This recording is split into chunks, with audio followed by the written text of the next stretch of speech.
It is the season for scapes, garlic scapes. This is a garlic scape. It is the flower portion that comes off the garlic as it's growing. It's got a wonderful green garlicky flavor. So I'm going to make a soup with it today. So we've taken the tougher little tail end off the flower portion. Now I'm just going to chop it roughly. Okay, we got our roughly chopped scapes. Now we're going to make a little soup. I'm going to add a little extra virgin olive oil to the pot, and I like to add onions. Onions for body to the soup, and they give it a lovely sweet flavor. I always start my soups with onions.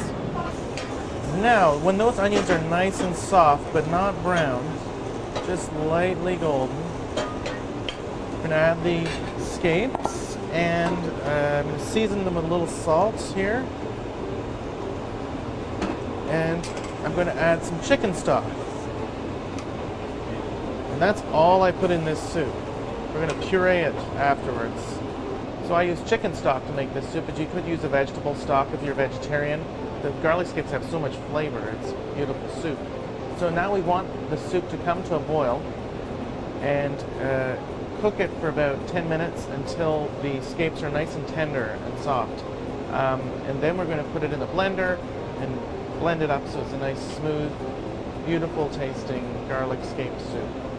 Don't overfill your blender, and make sure you don't seal the top on too tight, especially when you're working with a very hot liquid. So I leave the opening here and put a towel over the top.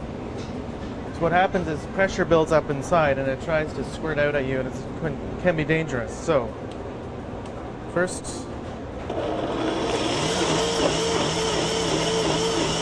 it's quite thick, this soup, once it's pureed, but it's all from the vegetables. So I'm going to pour it into a strainer. So I want to get rid of any other little bits. Little bits that didn't get pureed. So there it is, our finished, delicious, thick, smooth soup.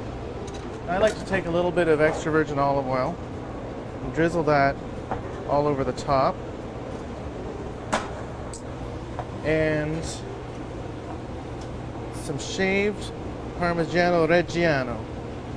And there you have our wonderful scape soup.